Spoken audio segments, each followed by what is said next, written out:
Yuri, mi cédula es 1776360, estudiante de Derecho de la Universidad Permintoro. En el espacio de hoy vamos a conversar un poco sobre la ley. La ley es una serie de normas que rigen la conducta de los diferentes integrantes de un grupo social o de una comunidad social. La ley viene, el origen está de la palabra viene del latín lex o legis, y la definición más acorde que tenemos de ello es que es una serie de normas o conductas que regulan la relación interpersonal de los miembros de una comunidad. La ley tiene muchas características y tiene suma importancia. Antes de decir las características, vamos a decir que la ley es muy importante, porque a través de la evolución del ser humano, en los diferentes tiempos y épocas, desde que el hombre era aislado, el hombre, hay que recordar, el ser humano es un ente social y se fue agrupando en la familia, en las tribus, en los diferentes grupos hasta lograr la sociedad moderna. Y yo necesariamente tenía que tener implicaciones en normas que regulasen la conducta de cada uno de ellos y tener sanciones para quienes violasen las normas establecidas en beneficio del colectivo. La ley tiene que ser justa, tiene que ser social, es obligatoria, tiene un origen público, es coactiva, es normativa, es permanente, es general y tiene una abstracción interpersonal. ¿Por qué es justa? Es justa porque está orientada al bien común de todos los integrantes de un grupo social. Es social porque permite mantener la armonía y regula las relaciones entre los diferentes integrantes de ese grupo. Es obligatoria porque emana de un ente superior que es normativo, el cual estudia, ¿verdad?, la norma que se debe establecer para que todos la respetemos. Así algún miembro de esa sociedad o de ese grupo no esté de acuerdo, tiene la obligación de cumplirla. Su incumplimiento trae por consiguiente sanciones, que ya están establecidas en la misma ley. La ley es de origen público porque, como ya dijimos, emana de una autoridad reconocida, de una autoridad superior, una que manda y otra que obedece. Es coactiva porque sencillamente es una de las características del derecho adquisitivo.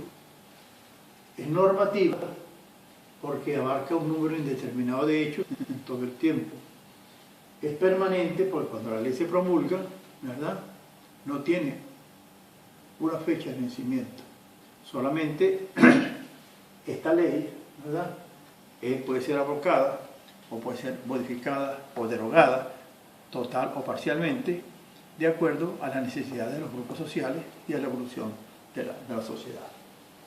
Es general porque no tiene excepciones, comprende a todos los individuos por igual y tiene una abstracción interpersonal, ¿cierto?, porque es general, va a la generalidad, no es individual.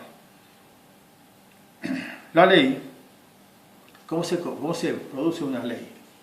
La ley se produce, ¿verdad?, por una iniciativa de mucha gente. Puede ser una iniciativa de la Asamblea Nacional, una iniciativa del gobierno, una iniciativa de particulares, una iniciativa del Tribunal Supremo de Justicia o de cualquier otro grupo organizado que tenga una representación mayor del 0,1% de los inscritos en el Consejo Nacional Electoral. Esa iniciativa es llevada a la Asamblea Nacional, en la cual se discute y una vez deliberada, es enviada al Tribunal Supremo de Justicia, a la Sala Constitucional, donde tienen 10 días hábiles para dar una respuesta si la ley es procedente o no, si es orgánica o no. A su vez, la ley podría ser entonces sancionada o no sancionada. Si la ley es sancionada, ¿no?, sencillamente viene su promulgación. Una vez su promulgación, viene su publicación. Existe un vacatio legis, que es el tiempo o el periodo que pasa entre la publicación en una gaceta oficial o boletín oficial de la autoridad y su puesta en ejecución, su entrada en ejecución. Es así que ese periodo está estimado en nuestra legislación en unos 20 días, pero de acuerdo a la necesidad podía ser menor o podía ser mayor. Habitualmente la idea de esto es que toda la población esté perfectamente enterada de su contenido y de sus objetivos. Continuaremos entonces hablando un poco de la costumbre. Y en la costumbre puede ser material o puede ser formal. La costumbre no es más que el hecho, ¿no?, de que algo que se ejecuta permanentemente en un grupo social que no está legislado, ¿verdad? Y este autor, llamado Ulpiano, ¿verdad?, dice que es la observancia constante, uniforme, de una regla de conducta de los miembros de una comunidad, ¿verdad?, y que tienen la convicción de hacerla jurídica. Otros autores dicen que la costumbre es un uso o costumbre, ¿verdad?, que sucede, que se hace permanente y se convierte de orden jurídico. La costumbre, ¿verdad?, tiene dos sentidos: sentido amplio o un sentido estricto, ¿cierto?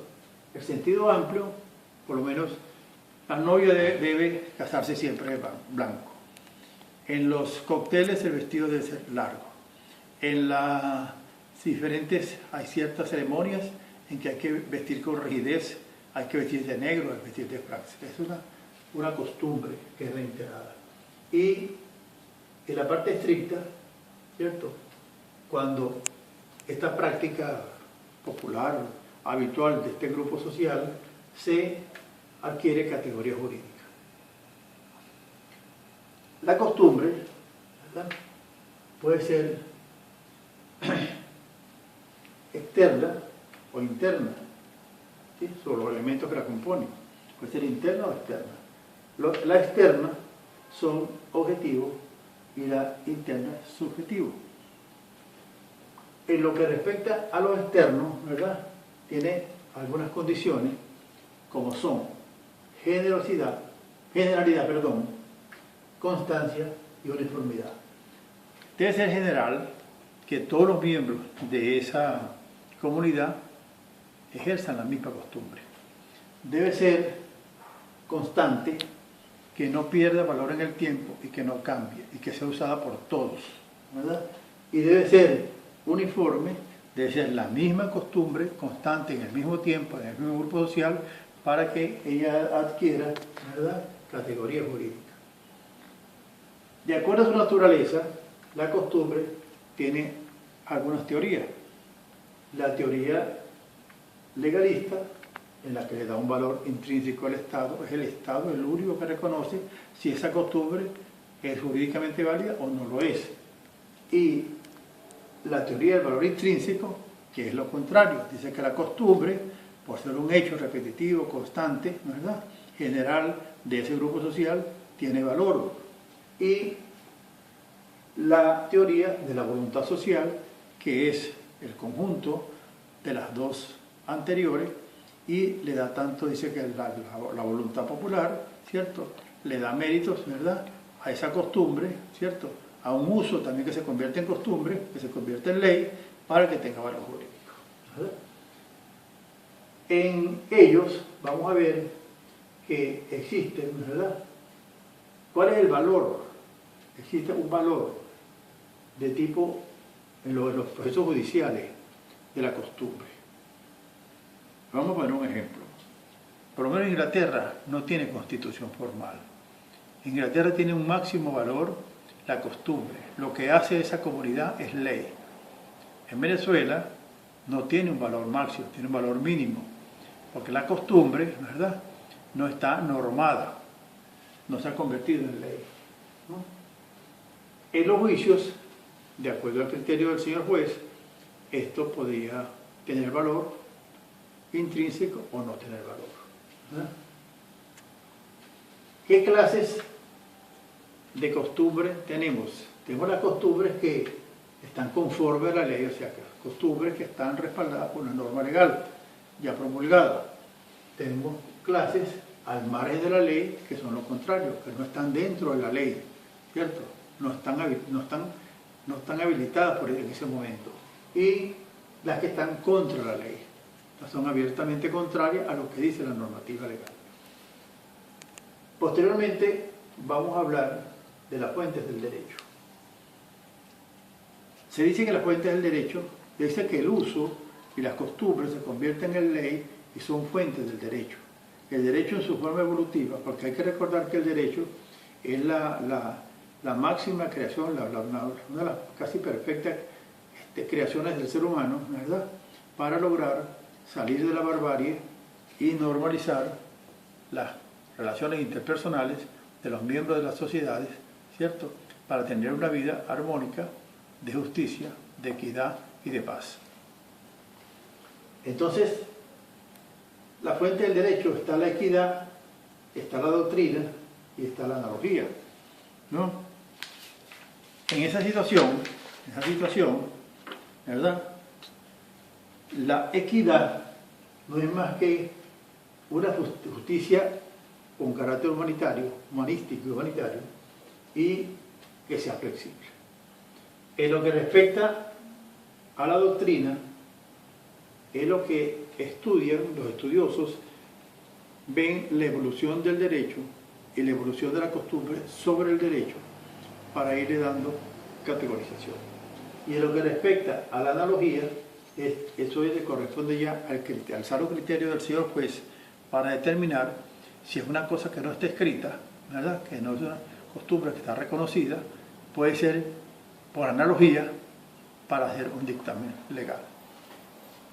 Luego conversamos finalmente sobre la jurisprudencia, ¿verdad?, que no es más que, digamos, lo establecido y lo decidido por una serie de magistrados en diferentes tiempos y épocas sobre diferentes temas, ¿cierto?, y que armoniza la ley con las ideas contemporáneas y las necesidades modernas. El mundo es evolutivo, es muy dinámico, y el derecho no puede quedarse atrás, ¿verdad?, en este motivo de irse actualizando. No da tiempo para actualizar todas las normas establecidas, pero la jurisprudencia permite tomar decisiones, ¿verdad?, legales en un momento determinado, ¿no? Es uniforme, ¿no?, y establece realmente, le da un sentido cierto, exacto a las leyes, ¿sí? Muchas gracias, ya el tiempo se nos ha agotado. Buenas noches.